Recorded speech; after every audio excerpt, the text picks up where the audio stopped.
Shalom saudaraku, saat ini saya akan menyampaikan renungan firman Tuhan di bawah tema memberi persembahan karena cinta. Dan ayat firman Tuhan terambil dari Injil Lukas pasal yang ke-21 ayat 1 sampai 4. Saya akan membacakannya untuk saudara-saudara. Demikianlah firman Tuhan. Ketika Yesus mengangkat mukanya, Ia melihat orang-orang kaya memasukkan persembahan mereka ke dalam peti persembahan. Ia melihat juga seorang janda miskin memasukkan 2 peser ke dalam peti itu. Lalu ia berkata, "Aku berkata kepadamu, sesungguhnya janda miskin ini memberi lebih banyak daripada semua orang itu. Sebab mereka semua memberi persembahannya dari kelimpahannya, tetapi janda ini memberi dari kekurangannya, bahkan ia memberi seluruh nafkahnya." Saudara-saudara yang dikasihi Tuhan, ada 2 hal dalam perenungan kita pada saat ini yang ingin saya tekankan. Yang pertama adalah tentang janda miskin ini, dia mengalami terlebih dahulu jamahan kasih Tuhan. Dan kemudian yang kedua, yaitu tentang persembahan yang dipersembahkan karena kasih kepada Tuhan dan cinta kepada Tuhan Yesus. Nah, saudara-saudara, kita masuk saja kepada bagian yang pertama. Janda miskin ini, dia mengalami terlebih dahulu jamahan kasih Tuhan, baru dia memiliki kemampuan untuk memberi persembahan. Memang di dalam Alkitab tidak dijelaskan kehidupan janda ini, siapa namanya, dari daerah mana, dari kota mana, apa yang dia alami, kesaksian apa di dalam hidupnya sehingga dia mengalami kasih Tuhan. Apakah dia pernah sakit lalu Tuhan pernah sembuhkan? Apakah dia orang yang dulunya berlumuran dosa tetapi kemudian ditebus oleh Tuhan Yesus Kristus, diampuni oleh Tuhan? Alkitab tidak memberikan penjelasan apa-apa.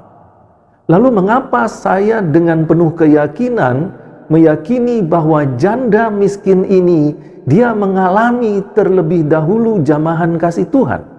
Saudara, saya memperhatikan dan menganalisa bahwa yang disebut sebagai janda di sini berbicara tentang seorang janda miskin. Di ayat yang pertama dan yang kedua, secara khusus ayat yang kedua, dikatakan seorang janda miskin. Nah, seorang di sini menggunakan bentuk adjektif indefinite. Artinya dari segi jumlah hanya seorang ini saja yang dimaksudkan oleh Tuhan Yesus Kristus. Bukan beberapa janda di Israel yang diwakili janda ini, bukan juga beberapa janda yang ada di dalam kompleks Bait Suci Yerusalem pada waktu itu, tidak. Tetapi tekanannya adalah seorang, berarti hanya dia ini sajalah janda yang dimaksudkan oleh Tuhan Yesus Kristus. Dan janda yang seperti apa? Disebutkan di dalam ayat yang kedua, janda miskin. Nah, miskin ini juga adalah kata sifat, dan kata sifatnya adalah bentuk adjektif no degree.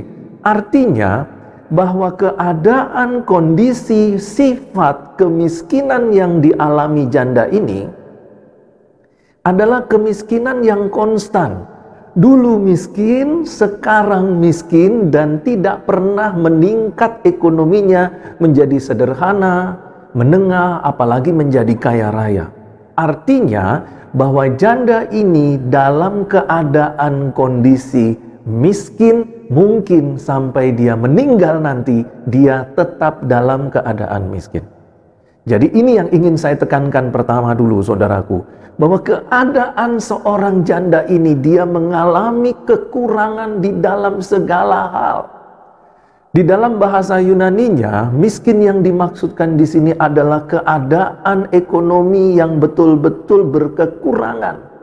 Sehingga untuk memenuhi kebutuhan hidupnya saja, dia harus bekerja dan setelah itu tidak punya apa-apa.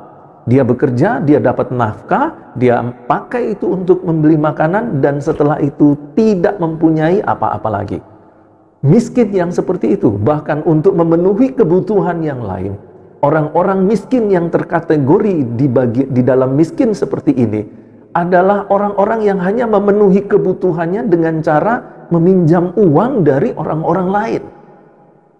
Keadaan janda ini betul-betul di dalam keadaan yang sangat berkekurangan.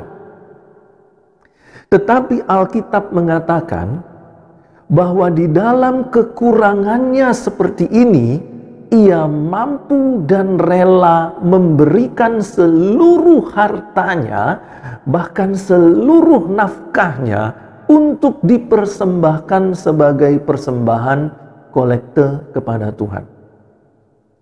Dan inilah yang membuktikan bahwa janda ini sungguh-sungguh mengalami jamahan kasih Tuhan. Hanya orang-orang yang mengalami jamahan kasih Tuhan yang sanggup melakukan hal seperti ini. Bahkan Tuhan Yesus menegaskan, dari sekian banyak janda yang ada di Israel, hanya seorang janda ini yang telah mengalami jamahan kasih Tuhan dan yang kemudian mengekspresikan itu di dalam bentuk persembahan yang dia berikan. Dan persembahan yang dia berikan itu adalah seluruh hartanya, seluruh nafkahnya. Hanya orang-orang yang mengalami terlebih dulu jamahan kasih Tuhan adalah orang-orang yang mampu melakukan apa yang dilakukan oleh janda ini. Tidak banyak orang mengalami itu. Tidak banyak orang yang mampu melakukan seperti itu. Karena itu tekanan pada adjektif no degree, seorang janda. Artinya yang Tuhan Yesus perhatikan dari sekian banyak janda, ternyata seorang inilah yang mampu memberikan persembahan terbaik menurut pandangan Tuhan Yesus Kristus. Nah, kemudian saudara-saudara yang dikasihi Tuhan, ada beberapa hal kemudian yang menjadi perenungan kita. Janda ini, janda miskin ini mengalami terlebih dahulu jamahan kasih Tuhan.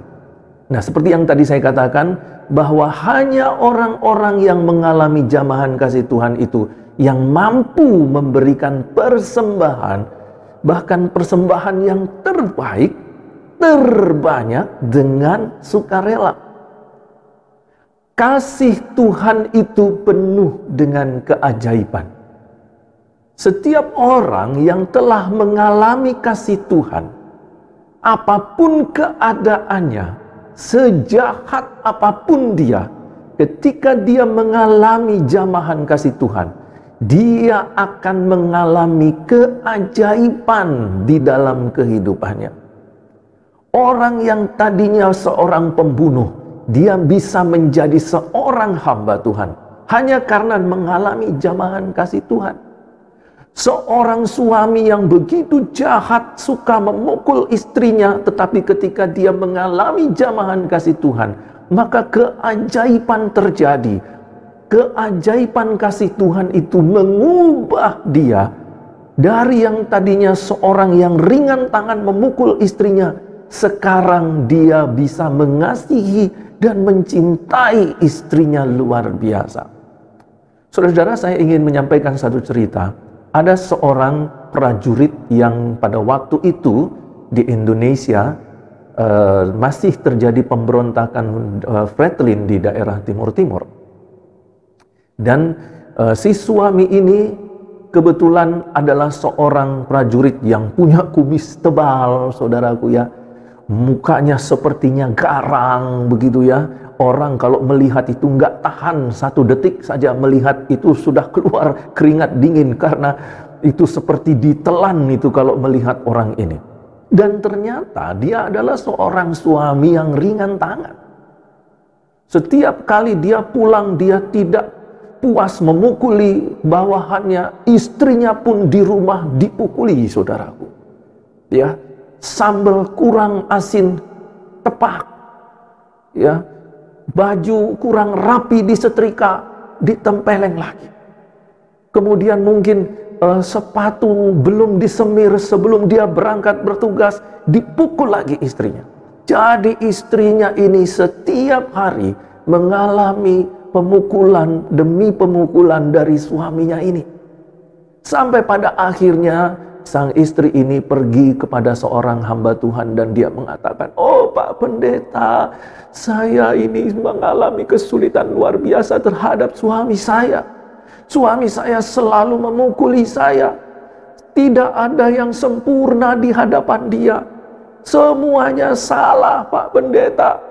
Kalau salah cuman sekedar dimarahin tidak apa-apa. Tetapi ini sambil dipukulin." Akhirnya ibu ini mengatakan, "Aku sudah tidak kuat lagi Pak. Lebih baik aku cerai. Ceraikan aku Pak Pendeta. Pulangkan aku pada ayahku atau ibuku. Aduh, terserahlah, nenekku juga boleh Pak Pendeta. Aku sudah tidak tahan lagi." Begitulah kemudian keluhan itu. Lalu Pak Pendeta itu memberikan nasihat, saudaraku. "Ibu, apakah ibu rajin ke gereja?" "Rajin sekali Pak Pendeta." "Apakah ibu ikut pelayanan?" "Saya ikut kur, saya mengajar sekolah minggu." Tapi kenapa kok ibu tetap dipukuli?" "Ya saya tidak tahu Pak Pendeta." Nah, kemudian Pak Pendeta itu sudah mulai bingung karena membaca Alkitab ia lakukan, berdoa dia lakukan, rajin ke gereja dia lakukan, memberi persembahan dia lakukan. Tetapi dia masih tetap dipukuli oleh suaminya. Dan kemudian Pak Pendeta itu berdoa kepada Tuhan dan kemudian Pak Pendeta itu mendapatkan ilham dan mendapatkan hikmat dari Tuhan dan kemudian katakan begini, "Ibu, nanti kalau ibu dipukuli lagi, ya, ibu menyanyi." "Hah? Menyanyi Pak Pendeta?" "Jangankan menyanyi, baru mau ngomong saja sudah ditempeleng saya Pak Pendeta. Apalagi menyanyi." Menyanyilah, ya, memuji Tuhan. Pada saat suamimu marah, menyanyi, memuji Tuhan. Dan kemudian ibu ini katakan, "Ya baiklah Pak Pendeta, saya akan coba lakukan." Betul saudaraku, apa yang dinasihati pendeta itu dilakukan oleh ibu ini. Seketika itu suaminya pun pulang ke rumah dan kemudian dia mulai panggil, "Mami, di mana engkau Mami?" Waduh, ibu ini terus berdoa, "Oh itu Tuhan Yesus, apa yang terjadi lagi hari ini?" Kemudian suaminya bilang, "Mami, kenapa aku lupa bawa bolpen?" Lalu maminya ditempeleng, istrinya ditempeleng, "Pak." Dan istrinya ingat dengan nasihat Pak Pendeta. Kemudian istrinya mulai mengambil suara, saudaraku. Do do do do do do. Apa dado jebles dipukulin lagi, saudaraku. Dan akhirnya ibu ini dapat ambil nada suara dan kemudian dia nyanyi, "Ku kasihi kau dengan kasih Tuhan." Suaminya bilang, "Apa? Jadi kamu ngeledek ya? Saya marah, kamu malah menyanyi ya?" Ditempeleng jebles. Akhirnya saudaraku, ibu ini beberapa hari kemudian dia lari, tidak tahan, lari, ingin memberikan laporan kepada pendetanya. Pak Pendeta, ya bagaimana ibu, bagaimana? "Tambah Pak Pendeta." "Tambah apa ibu?" "Tambah dipukulin saya Pak Pendeta." Lalu Pak Pendeta itu katakan, "Terus menyanyi, terus memuji Tuhan. Walaupun kamu dipukul, terus memuji Tuhan." Akhirnya ibu ini terus menyanyi. Suaminya pukul, ibu ini menyanyi, "Ku kasihi kau dengan kasih Tuhan." Dan satu ketika suaminya mendapatkan telepon dari atasan dan dia ternyata ditugaskan ke Timur Timur. Lalu dia bilang, "Mami, aku mau ditugaskan ke Timur Timur. Besok aku berangkat. Jadi antar aku ya." Sang istri itu begitu senangnya. Dia mengatakan, "Oh puji Tuhan, Tuhan menjauhkan aku dari pencobaan ini." Lalu dia bilang pada suaminya, "Oh ya papi, silahkan pergi papi ya. Kalau bisa ndak usah pulang lagi." Itu karena dia mengalami penderitaan yang luar biasa, saudaraku. Dan sampai suaminya di Timur Timur, suaminya langsung ditugaskan di garis depan. Hanya dalam tempo 1-2 hari suaminya ditangkap. Lalu ditahan sebagai tahanan dan dipukuli oleh Fretilin. Di saat itulah suaminya mulai menyadari betapa sakit dan menderitanya istrinya ketika dia dipukuli. Dia sekarang dipukuli oleh Fretilin, dia mengalami sakit yang luar biasa, menderita luar biasa. Dan kemudian disitulah mulai kasih Tuhan menjamah sang suami ini. Dan akhirnya saudara-saudara, suami ini kemudian menyadari. Tetapi karena setiap terlalu seringnya dia memberikan pukulan kepada istrinya, dan dengan demikian juga terlalu seringnya istrinya juga menyanyi, karena semakin sering dipukul semakin sering menyanyi, akhirnya hafallah suami ini dengan sebuah lagu rohani. Saudara-saudara tahu, sang suami ini tidak pernah hafal lagu-lagu rohani. Dia hanya hafal satu saja lagu rohani, yaitu "Ku kasihi kau dengan kasih Tuhan." Kenapa dia hafal? Karena sering dinyanyikan istrinya. Kenapa dinyanyikan istrinya terlalu sering? Karena istrinya terlalu sering dipukuli dia. Jadi saudara-saudaraku, suami ini hafal lagu rohani karena sering memukul istrinya. Tetapi yang penting di sini, ketika dia berada di dalam tawanan Fretilin, dia dipukul, disiksa, dia mengalami penderitaan yang luar biasa. Dia ingat lagu ini dan kemudian dia menyanyi, saudaraku.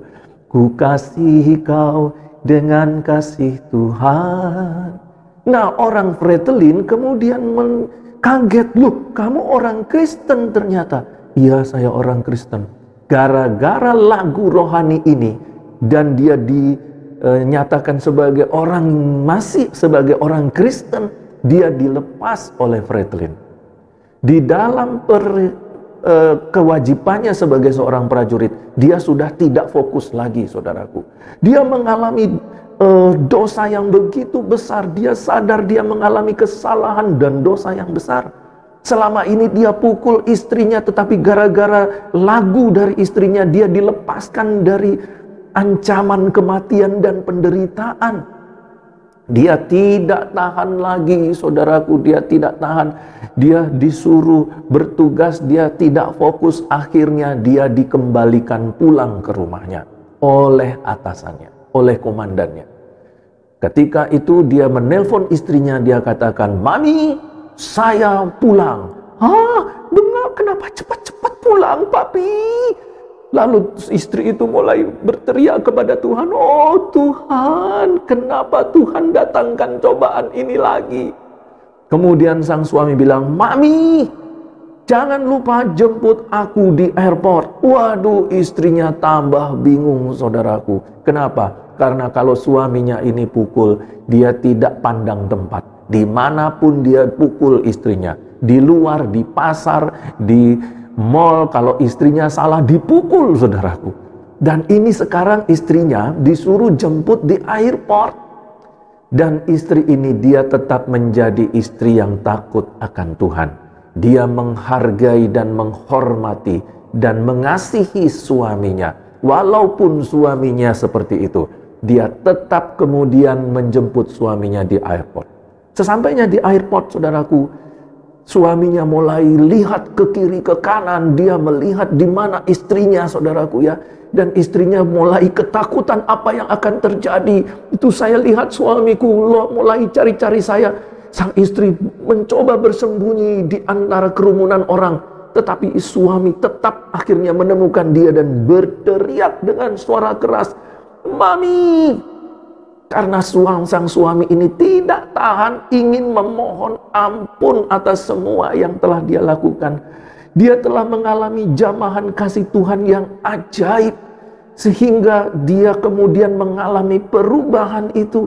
Dia ingin kembali kepada istrinya, memohon ampun, dimohon dimaafkan. Dia berteriak kepada istrinya, "Mami!" Sang istri ketakutan. Oh Tuhan, dia berteriak. Oh Tuhan, dia berlari mendekatiku. Apa yang terjadi Tuhan? Habislah aku Tuhan. Sang suami lari mendekati istrinya, dan apa yang terjadi ketika dia pas di depan istrinya, suami ini tersungkur mencium kaki istrinya, dan kemudian dia katakan, "Mami, aku telah berdosa kepada Mami. Aku telah berbuat jahat sama Mami. Aku telah menyakiti Mami selama ini, tapi gara-gara Mami aku dilepaskan dari siksaan dan kebinasaan dan kematian Mami. Aduh Mami, ampuni aku Mami. Mami pukul aku, Mami banting aku, terserah pokoknya Mami mau maafkan aku." Saudara-saudara yang dikasihi Tuhan, kita lihat dalam cerita ini saudaraku, bahwa kasih Tuhan itu penuh dengan keajaiban, mampu membuat orang bisa mengalami perubahan total di dalam hidupnya. Kasih Tuhan itu saudaraku sudah pasti akan mendorong seseorang menuju kepada pertobatan. Karena begitu besar kasih Allah akan dunia ini, sehingga ia mengaruniakan anaknya yang tunggal, supaya setiap orang yang percaya kepadanya tidak binasa, melainkan beroleh hidup yang kekal. Bagaimana bisa mengalami hidup yang kekal? Mengalami pertobatan di dalam Kristus. Kasih Tuhan itu menjamah setiap orang dan menggiring orang itu, menuntun orang itu untuk mengalami pertobatan. Saudara-saudara, kasih Tuhan itu memungkinkan seseorang untuk menerima karya Roh Kudus di dalam hidupnya, untuk menjadi manusia yang baru. Dan seorang janda yang miskin ini, ketika dia mampu melakukan persembahan, memberikan persembahan yang terbaik, itu membuktikan bahwa sebelumnya di dalam masa hidupnya, perempuan janda miskin ini telah mengalami jamahan kasih Tuhan. Dan Paulus mengatakan di dalam hidupnya, di dalam pelayanannya, dia mengatakan bahwa semua orang telah berdosa dan telah kehilangan kemuliaan Allah. Paulus menulis surat kepada jemaat di Roma, katakan seperti itu. Orang-orang ini semua manusia telah jatuh di dalam dosa, baik itu dosa keturunan maupun dosa yang dilakukan secara pribadi, sadar atau tidak sadar. Banyak manusia ini telah berdosa dan telah kehilangan kemuliaan Allah. Dan tidak ada seorang pun yang mencari Allah. Dalam keadaan orang-orang yang berdosa seperti itu, bagaimana mungkin orang-orang seperti ini dapat memberi persembahan yang terbaik kepada Tuhan? Tidak, saudaraku. Tetapi ketika seorang itu mengalami jamahan kasih Tuhan, ketika Paulus mengalami jamahan kasih Tuhan di saat dia melakukan perjalanan menuju ke kota Damsyik, maka hidupnya diubahkan. Saat itu dia mengalami jamahan Tuhan, dia ditumpangi tangan, kebutaannya disembuhkan oleh Tuhan, dan Tuhan kemudian menjamah hati, menjamah pikirannya, menjamah hidupnya, dan mulai saat itu dia dalam seluruh hidupnya tertuju kepada Kristus. Saudara perhatikan sekali lagi, kasih Tuhan ini mendorong seseorang untuk hidup semakin dekat dengan Tuhan, menerima karya Roh Kudus yang membimbing dia untuk menjadi manusia yang baru, hidup di dalam pertobatan. Kasih Tuhan yang ajaib itu mengubah seluruh kehidupan orang ini sehingga dia mampu memberikan yang terbaik kepada Tuhan. Sekalipun itu di dalam persembahannya, dia akan memberikan persembahan yang terbaik kepada Tuhan. Dan Paulus kemudian katakan, aku melupakan apa yang telah di belakangku, dan semua yang di belakangku itu aku menganggapnya sebagai sampah, dan aku akan mengarahkan diri kepada apa yang di hadapanku. Kasih Tuhan ini telah menjamah hidupnya, dan dia mampu mengatakan sedemikian karena Tuhan mengubah hidupnya. Orientasinya berubah, pola berpikirnya, arah tujuan hidupnya berubah oleh karena kasih Tuhan telah menjamah hidupnya. Demikian pun janda miskin ini, Tuhan sudah menjamah dia, Tuhan mengubah hidup dia.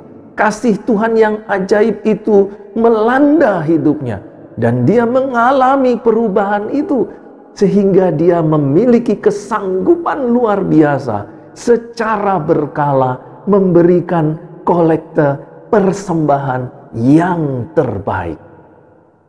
Saudara yang dikasihi Tuhan, tetapi kita lihat di sini fakta di dalam masyarakat, ada masih banyak orang-orang Kristen yang tidak memperdulikan Tuhan, tidak memperdulikan hidup bergereja, apalagi kehidupan rohaninya.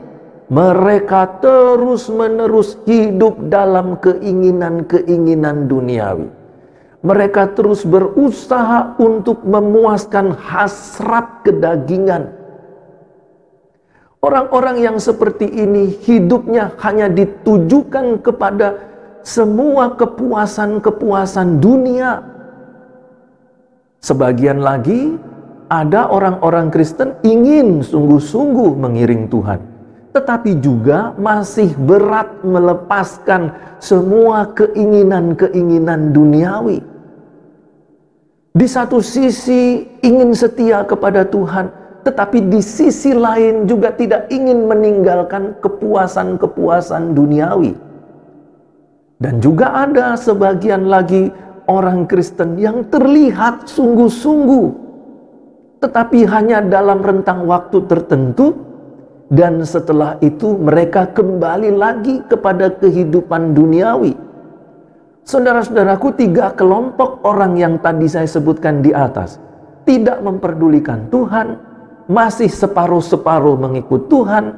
Ada juga yang terlihat sungguh-sungguh mengikut Tuhan, tetapi itu hanya terjadi dalam waktu yang tertentu saja, dan setelah itu lupa Tuhan lagi. Orang-orang yang seperti ini bagaimana ketika mereka memberikan persembahan? Mungkin mereka hanya memberikan persembahan di gereja itu hanya karena kewajiban. Mungkin mereka memberikan persembahan itu oleh karena disuruh oleh istrinya, disuruh oleh suaminya. Mungkin juga dia memberikan persembahan itu hanya karena dia takut dihukum, dilaknat oleh Tuhan, dikutuk oleh Tuhan. Daripada saya susah, saya kasih persembahan ini. Daripada nanti saya susah, lebih baik saya senangkan Tuhan supaya Tuhan jangan marah saya. Atau sebagian orang Kristen juga memberi persembahan supaya dosa-dosanya tertutupi. Ada sebagian orang berpikir, ya saya sudah banyak berbuat dosa ini, saya sudah bikin Tuhan sakit hati, saya sudah bikin Tuhan marah-marah. Ini sekarang saya mau ke gereja, saya mau menyenangkan Tuhan dengan memberikan persembahan yang mau saya berikan ini. Tuhan jangan marah-marah lagi ya sama saya ya Tuhan. Ampunilah dosa saya ya Tuhan. Ini persembahan untuk Tuhan.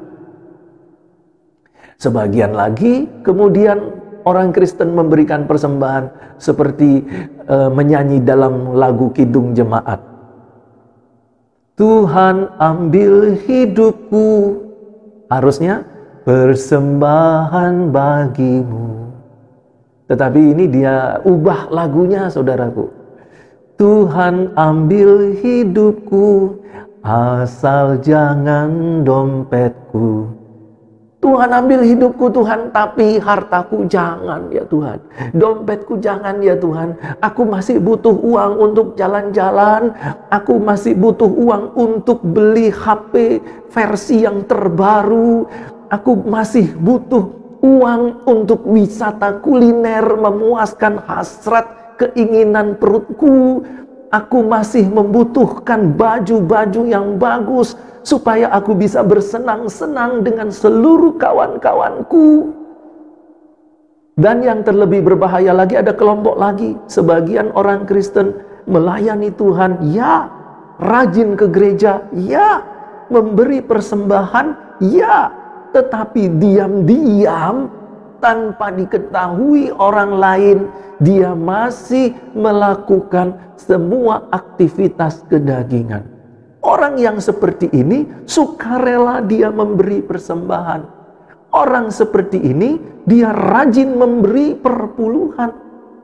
Tetapi dia tidak, secara diam-diam dia tidak meninggalkan semua aktivitas kedagingannya. Dia tetap berada pada keinginan-keinginan duniawi yang terus ingin dipuaskan di dalam hidupnya. Saudara-saudara, ada satu cerita di mana ada seorang anak muda.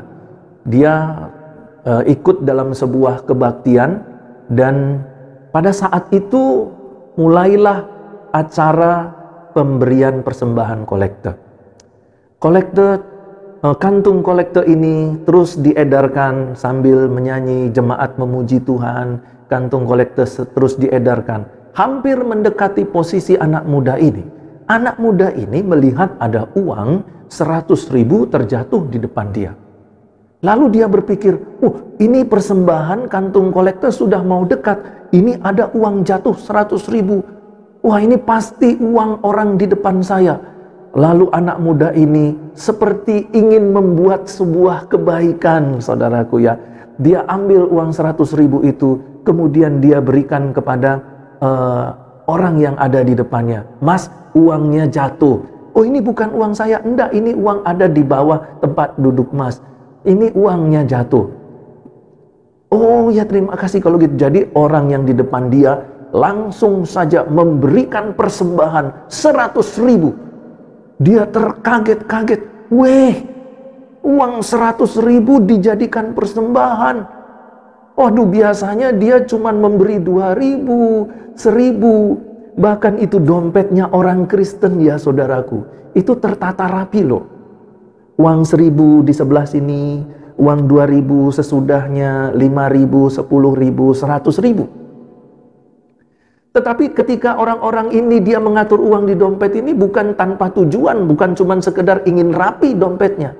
Tetapi pada saat dia ingin memberikan persembahan, tangannya itu sudah tahu di mana letak uang 1.000 dan di mana letak uang 2.000. Jadi tanpa melihat pun dia bisa langsung merogoh dompetnya dan dia langsung bisa ambil uang 2.000 dari dompetnya itu, saudaraku ya. Dan kemudian dia kasih ke persembahan. Wah, anak muda ini kaget luar biasa ketika dia tahu orang di depannya memberi persembahan 100.000, saudaraku.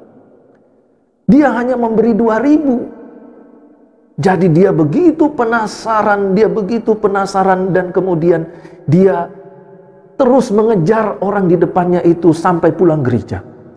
Dan kemudian orang ini ditanyai, Mas tadi kasih persembahan 100.000 itu luar biasa loh. Hah? Waduh, kalau saya mas, kemudian orang itu menjawab, wah saya sebenarnya kalau uang saya pribadi, saya juga enggak rela saya kasih uang 100.000 mas. Tapi itu kan bukan uang saya. Jadi ya saya santai-santai saja memasukkan itu ke dalam kantung persembahan. Hah? Bukan uangmu? Bukan. Jangan-jangan uang masnya sendiri. Lalu anak muda ini mulai merogoh kantong. Ya, ternyata uang 100.000 yang ada di dompetnya hilang.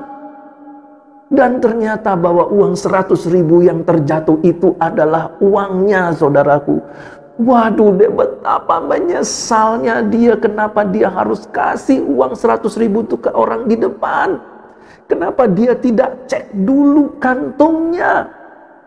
Saudara-saudara, inilah yang terjadi ketika orang-orang Kristen yang belum mengalami jamahan kasih Tuhan memberikan persembahan. Itulah yang terjadi, saudaraku. Nah, janda miskin ini dia terlebih dahulu mengalami jamahan kasih Tuhan. Kasih inilah yang kemudian menyebabkan pola pikir janda ini berubah. Dia mengalami perubahan perspektif secara rohani yang kemudian terbias, terimpartasi di dalam kehidupannya. Bahwa Tuhan dan dalam jamahan kasih-Nya itu telah membuat dia berubah. Ia sadar bahwa hidupnya bukannya dia lagi, tetapi Tuhan Yesus yang ada di dalam hati dan hidupnya. Orang-orang yang sudah mengalami jamahan kasih Tuhan, dia tidak akan pernah berpikir panjang untuk memberi persembahan. Seperti yang Paulus lakukan. Bahkan seluruh hidupnya dia jadikan persembahan yang hidup, yang kudus, yang berkenan kepada Tuhan. Paulus ketika dia sudah mengalami jamahan kasih Tuhan, pola berpikirnya berubah. Berubahlah oleh pembaharuan budimu. Saudara-saudara, itulah yang terjadi di dalam diri Paulus. Perspektifnya berubah, pola pikirnya berubah. Kenapa? Karena orang-orang yang mengalami jamahan kasih Tuhan memberikan kesempatan Roh Kudus berkarya di dalam hidupnya. Nah, Roh Kudus yang berkarya di dalam hidup orang inilah, di dalam janda ini, di dalam kehidupan kita inilah, itu yang mengubah perspektif kita, mengubah pola pikir kita, sehingga kita hidup bukan hidup untuk kita lagi, tetapi kita hidup untuk Kristus yang telah hidup di dalam hati dan kehidupan kita. Orang-orang yang seperti ini rela mengorbankan segala sesuatunya untuk Tuhan Yesus Kristus. Hidupnya dia rela korbankan untuk Tuhan Yesus Kristus. Apalagi harta yang dia miliki, dia akan berikan seluruhnya kepada Tuhan Yesus Kristus. Karena hatinya hanya terpaut kepada Tuhan Yesus. Hatinya hanya satu fokus, menyenangkan Tuhan. Bukan untuk mengejar materi. Hidupnya tidak dihabiskan, waktu di dalam hidupnya tidak dihabiskan untuk mengumpulkan harta, bersenang-senang, berfoya-foya dan lain sebagainya. Tetapi segala sesuatunya diarahkan kepada Tuhan. Karena itu orang-orang seperti ini tidak mengalami kesulitan memberi persembahan. Bahkan seluruh uang yang ada yang dia miliki, dia bisa langsung kasih kepada Tuhan. Roh Kudus kemudian itulah yang memampukan orang-orang seperti ini meninggalkan semua keinginan-keinginan daging. Orang-orang yang masih memiliki konsep berpikir dunia, orang-orang yang masih memiliki konsep berpikir filsafat dunia, sulit memberi persembahan yang terbaik. Kenapa? Karena di dalam pikirannya masih ada materialisme. Hidup hanya dipusatkan pada kepuasan materi. Di dalam pikirannya masih dikuasai hedonisme. Bagaimana bisa menikmati hidup dengan hura-hura, bergembira, ria, dugem dan lain sebagainya. Di dalam pikirannya masih dikuasai oleh konsep individualisme, di mana semua harus terpusat pada dirinya sendiri. Masih ada konsep sekularisme di mana tidak tertarik pada hal-hal yang berbau rohani. Egoisme di mana orang-orang seperti ini masih ingin terjadi pemusatan pada diri sendiri. Konsumerisme, mencoba untuk mengejar kepuasan dari dunia, di mana dia bisa membeli, menjual, menikmati semua materi dan puas. Dan juga ada konsep-konsep yang seperti terlihat baik. Humanisme, Ya, di mana orang-orang seperti ini mencoba untuk mengagungkan diri di dalam konteks konsep kualitas manusia yang sempurna, yang kemudian lama-kelamaan meningkat statusnya menjadi Tuhan untuk dirinya sendiri, dan masih banyak lagi. Tetapi orang-orang yang mengalami jamahan kasih Tuhan, memberikan kesempatan seluas-luasnya Roh Kudus untuk bekerja. Orang-orang yang seperti ini mampu meninggalkan perbuatan-perbuatan daging. Orang-orang seperti ini mampu meninggalkan perbuatan-perbuatan daging.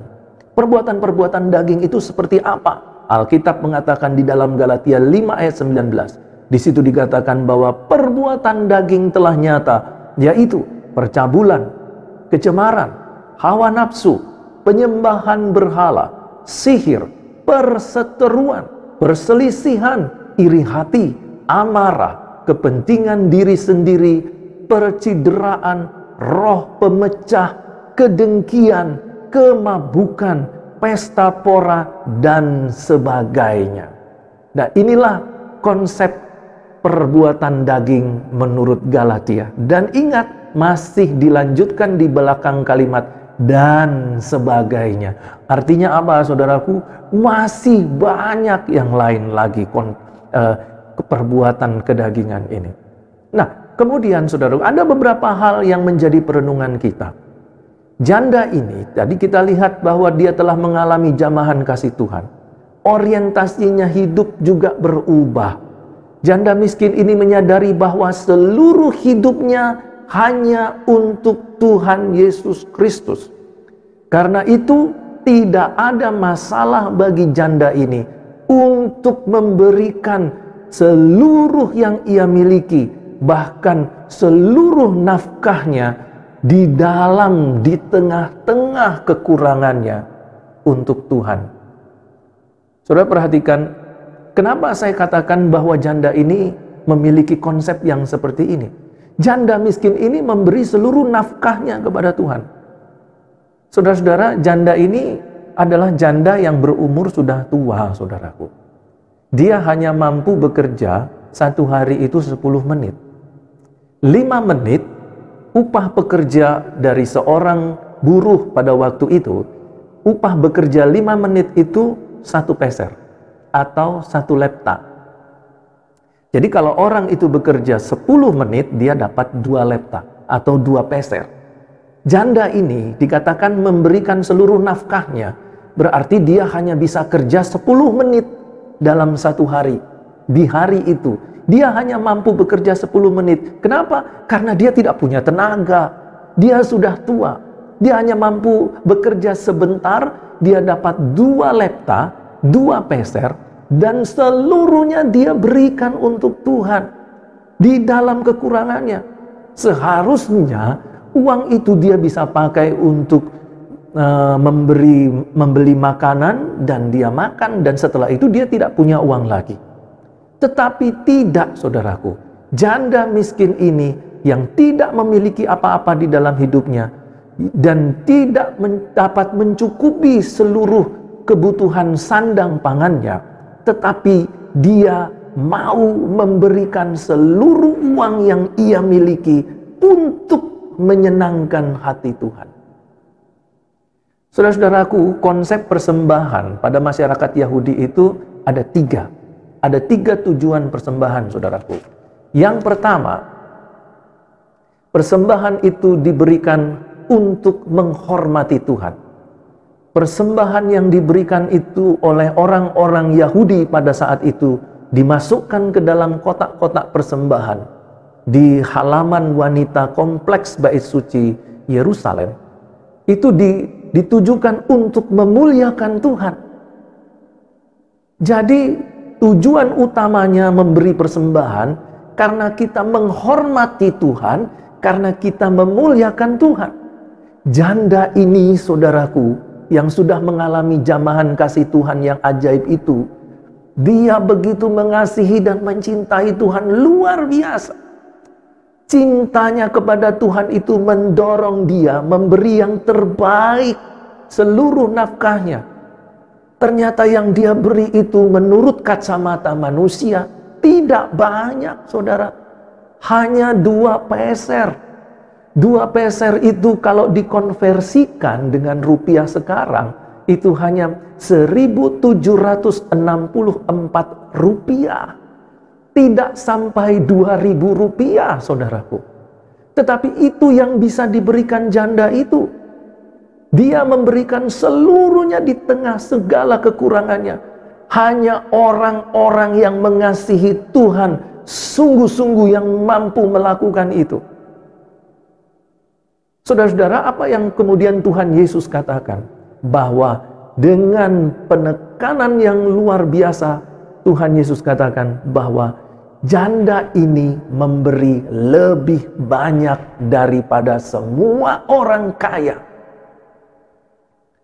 Kenapa Tuhan Yesus menekankan hal ini? Saudara-saudara, Tuhan Yesus waktu itu berada di dalam posisi duduk dikelilingi oleh murid-muridnya. Kita tahu bahwa seorang rabi waktu itu, kalau dia mengajar dalam posisi duduk, rabi itu ingin menunjukkan bahwa apa yang ingin diajarkan adalah pengajaran yang sangat penting. Karena itu dia harus duduk. Kemudian yang kedua, ada penekanan kata berkata. Di ayat yang ketiga dikatakan, ia berkata, sesungguhnya aku berkata. Ada 2 kali berkata. Ia mengatakan, sesungguhnya aku berkata kepadamu. Sesungguhnya, baru kemudian dilanjutkan dengan kata sesungguhnya. Itu ada tekanan-tekanan. Yang pertama dalam posisi duduk. Yang kedua terjadi empasis dalam kata berkata. Lalu diberi tekanan lagi sesungguhnya. Apa yang sesungguhnya, saudaraku? Perempuan janda yang miskin ini memberi lebih banyak daripada semua orang. Berapa banyak? 1.764 rupiah. Tetapi kenapa banyak? Bukankah orang-orang kaya yang memberi lebih banyak? Jumlahnya bisa 100.000, bisa 1 juta, bisa sekali memberi persembahan itu 5 juta. Bukankah itu yang banyak? Tetapi Tuhan Yesus mengatakan, saudara-saudara perhatikan, orang kaya ini memberi di dalam kelebihannya. Artinya, bahwa di antara sekian banyak hartanya, dia ambil sebagian, entah itu sebagian besar, tapi tidak mungkin sebagian besar, sebagian kecil. Kenapa tidak mungkin sebagian besar? Karena Tuhan Yesus tahu, semakin kaya orang itu, dia semakin cinta uang itu. Semakin kaya orang itu, semakin sulit orang itu memberi persembahan. Karena itu Tuhan Yesus katakan, lebih mudah seekor unta masuk dalam lubang jarum daripada orang kaya masuk dalam kerajaan surga. Itu artinya bahwa orang-orang kaya ini dia hanya mengambil sebagian kecil dari semua kekayaannya. Atau juga bisa jadi mungkin itu sisa-sisa dari semua kekayaannya. Dia habiskan dulu untuk dirinya, dia habiskan dulu kekayaan itu untuk keluarganya, dia tabung dulu uangnya, kemudian nanti jika ada sisa, dia kasih persembahan. Atau persembahan yang diberikan itu hanya semata-mata sebagai satu kewajiban saja. Kalaupun tidak ada kewajiban itu, mungkin kalau bisa dia tidak beri persembahan. Nah, saudara-saudara, tetapi perempuan janda ini, dia memberi seluruhnya. Artinya apa? Kalau kita hitung dalam persentase, orang kaya itu mungkin hanya memberi 10%, 20%, maksimal 50%. Tetapi janda ini, dia tidak memberi sebagian dari yang dia miliki. Dia memberi seluruh yang dia miliki. Itu artinya 100%. Jadi sekalipun jumlahnya kecil, tetapi di dalam persentase dia memberikan yang terbanyak Bahkan harga 100, nilai 100% itu adalah nilai tertinggi dan tidak ada nilai yang lebih tinggi daripada 100%. Artinya setinggi apapun yang mampu dilakukan janda ini untuk memberi persembahan, dia akan memberi yang terbaik. Kenapa? Karena dia mengasihi Tuhan dengan segenap hatinya, dengan segenap jiwanya, dengan segenap akal budinya. Saudara-saudaraku, ini yang kemudian memberikan kepada kita satu peneguhan lagi, bahwa memberi persembahan itu bukan dengan uang yang sekecil-kecilnya, tetapi memberi persembahan itu dengan persentasi yang sebesar-besarnya. Itu berarti bahwa ketika kita memberikan persembahan, maka cinta kita itulah yang kemudian mempengaruhi jumlah persembahan yang kita beri. Seberapa besar cintamu kepada Tuhan, itu akan mempengaruhi jumlah kolekte kita, persembahan kita. Seberapa besar cintamu kepada Tuhan, ketika kita ingin menghormati Dia, ketika kita ingin memuliakan Dia, tentu kita akan memberikan persembahan yang terbaik sebagai bukti rasa hormat kita kepada Tuhan. Kita akan memberikan persembahan dan kolekte yang terbaik, karena itu adalah bukti ketika kita memuliakan Tuhan. Tetapi berapa banyak orang seperti ini? Tidak banyak. Alkitab katakan, Tuhan Yesus katakan, hanya seorang janda miskin ini. Tetapi apakah kemudian itu berarti bahwa tidak ada orang yang seperti dia lagi? Tidak. Kita bisa menjadi janda miskin ini, seperti janda miskin ini. Ketika kita mengalami jamahan kasih Tuhan, kita perlu menanggapinya itu. Kita perlu menjadi orang yang hidup di dalam pembaharuan budi, kita hidup di dalam pertobatan, kita hidup di dalam kelahiran baru. Dan apa yang dilakukan oleh janda ini, saudaraku, bukan hanya sekali, tetapi berulang kali. Ketika janda ini memasukkan persembahan, memberikan persembahan, melemparkan persembahan, ya, itu di dalam kata kerjanya memiliki aspek berulang, continue.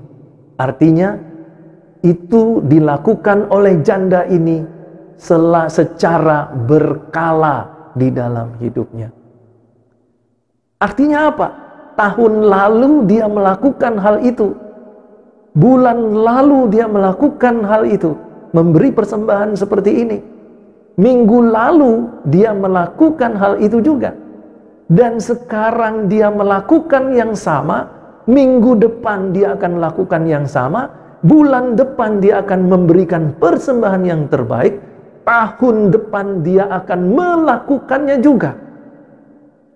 Dan inilah yang disebut dengan metanoia, berubah di dalam hidupnya, pola berpikirnya, orientasinya, perspektifnya, sudut pandang di dalam hidupnya diubahkan oleh karya Roh Kudus, sehingga kita mampu melakukan seperti yang dilakukan janda ini. Kemudian yang kedua, saudara, ia membalas kasih Tuhan itu dengan mengasihi sungguh-sungguh. Janda ini memberikan persembahan itu sebagai wujud daripada dia mengasihi Tuhan sungguh-sungguh. Ia memberi persembahan di dalam kekurangannya. Tetapi kemudian apakah ia kurang? Tidak.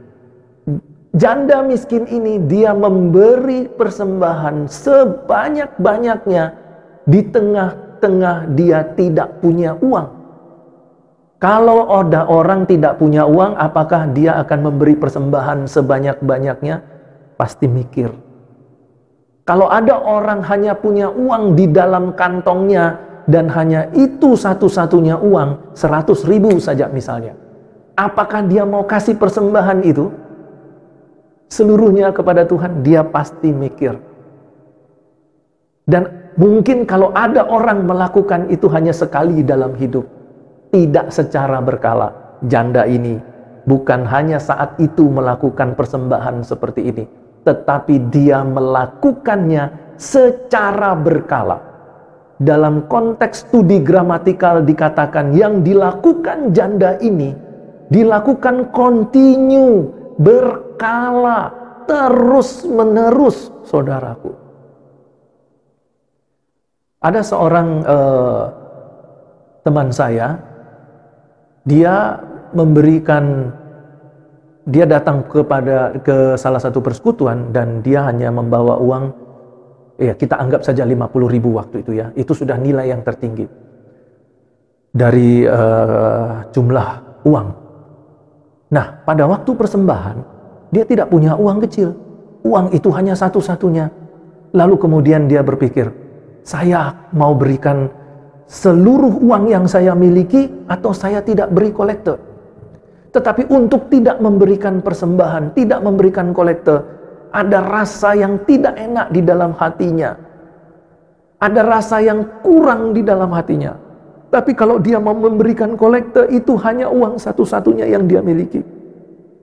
Lalu teman saya ini, dia bersaksi, dia kasih seluruh uangnya yang satu-satunya yang dipakainya nanti hanya untuk bisa pulang naik kendaraan umum ke rumahnya, tapi dia serahkan semuanya menjadi persembahan dan kolekte dalam persekutuan itu. Tetapi apakah kemudian dia berkekurangan? Tidak.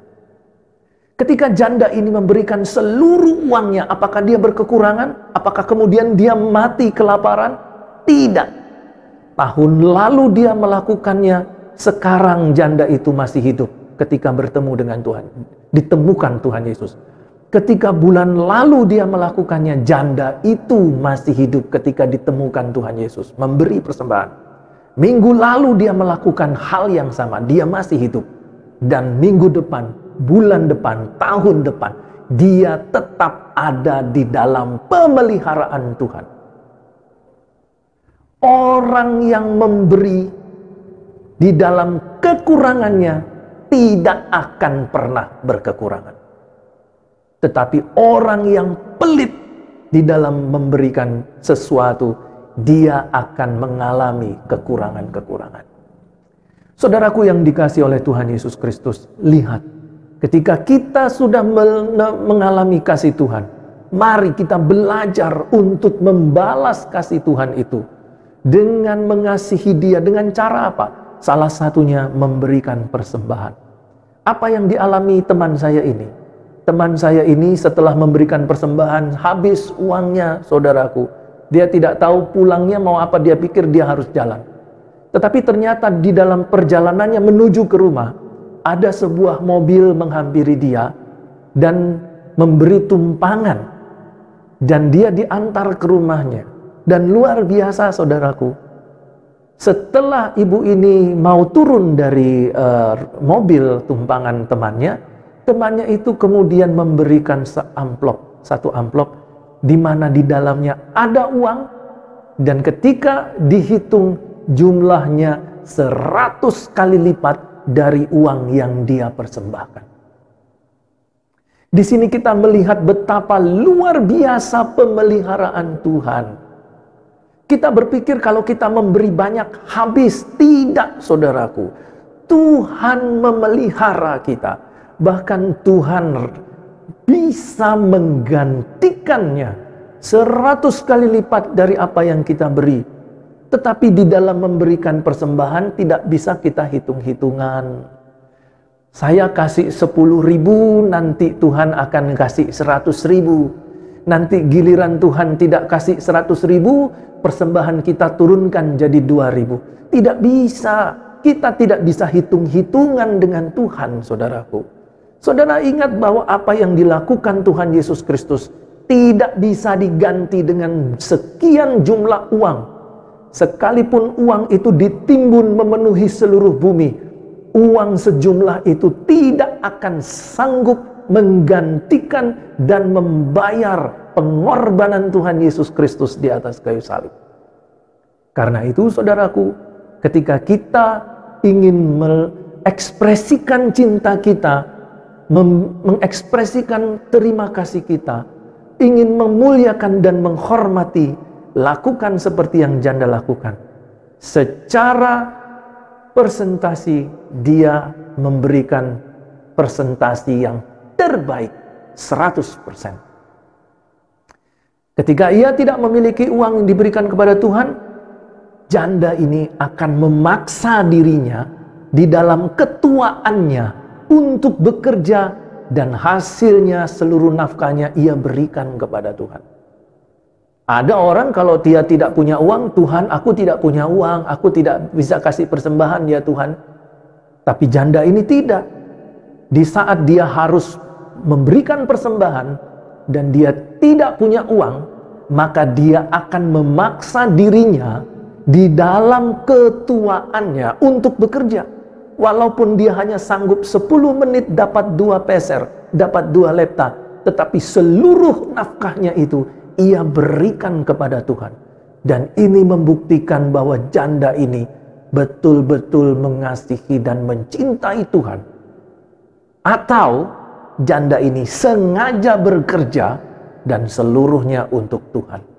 Saudaraku yang ketiga, saudaraku yang kekasih Tuhan, yang ketiga, bahwa apa yang dilakukan janda ini bukan kemudian membuat dia menjadi sengsara, tidak memiliki apa-apa lagi, besoknya setelah itu dia mati. Tidak, Tuhan memelihara hidupnya. Aktivitas memberikan persembahan ini dilakukan secara berkala dan teratur, tetapi juga Tuhan akan memelihara hidupnya secara berkala dan teratur. Faktanya, seringkali apa yang sudah seringkali dilakukan janda ini di dalam melakukan persembahannya tidak membuat dia menjadi kaya. Dia tetap miskin. Mungkin sampai pada saat dia meninggal, dia juga miskin. Tetapi janda ini tidak peduli. Yang dia pedulikan adalah dia menyenangkan hati Tuhan untuk segala yang dapat dia lakukan untuk Tuhan. Tuhan Yesus menjadi fokus di dalam hidupnya. Tuhan Yesus menjadi center, menjadi pusat di dalam hidupnya. Dan Tuhan Yesus menjadi segala-galanya. Tujuan hidupnya hanya untuk Tuhan. Dia bekerja untuk Tuhan. Dia mencari nafkah untuk Tuhan. Dia membentuk rumah tangga untuk Tuhan. Ketika Tuhan memberikan kepadanya anak-anak, itu juga untuk Tuhan. Seluruh hidupnya diarahkan, ditujukan, dipusatkan kepada Tuhan Yesus Kristus. Manusia melihat janda ini sangat miskin dan diabaikan. Dari yang semua terabaikan. Tetapi di hadapan Allah, Allah mengangkat derajat janda ini. Allah melihatnya sebagai orang yang sangat kaya. Lebih kaya daripada semua orang kaya pada waktu itu. Saudaraku yang dikasihi Tuhan, inilah hal yang istimewa. Inilah hak istimewa. Inilah sukacita dan kebahagiaan kita. Ketika Tuhan memperhatikan kita dari seluruh orang, kita menarik perhatian Tuhan. Dari semua orang yang ada di bumi, kita menjadi perhatian Tuhan. Bahkan Tuhan bukan sekedar melihat, memperhatikan. Tuhan mengangkat kita. Dan Tuhan mengangkat derajat kita. Memenuhi kita dengan sukacita. Perlindungan dan pemeliharaan Dia limpahkan kepada kita. Dan yang terpenting adalah ketika orang-orang ini, janda ini, saudara dan saya, hidup di dalam kasih Tuhan, maka ada damai sejahtera dan sukacita yang luar biasa yang tidak dapat diberikan dunia ini. Dan terlebih lagi, upah kita besar di surga. Saudaraku yang dikasihi Tuhan, melalui renungan firman Tuhan pada malam hari ini, saya berharap bahwa firman Tuhan ini boleh menjadi berkat bagi kita. Dan Tuhan Yesus akan memampukan kita untuk melakukan firman Tuhan. Jika janda ini bisa dimampukan Tuhan seperti itu, maka kita pun punya peluang untuk bisa melakukan seperti yang janda ini lakukan untuk Tuhan. Kalau janda ini mengalami jamahan kasih Tuhan, kita pun mengalami jamahan kasih Tuhan. Dan sekarang bagaimana reaksi kita? Apa yang harus kita buat? Apa yang akan kita lakukan? Berapa persembahan yang akan kita berikan kepada Tuhan? Maka kita akan menjawabnya itu dengan cara melakukan firman Tuhan ini. Tuhan Yesus memberkati. Amin.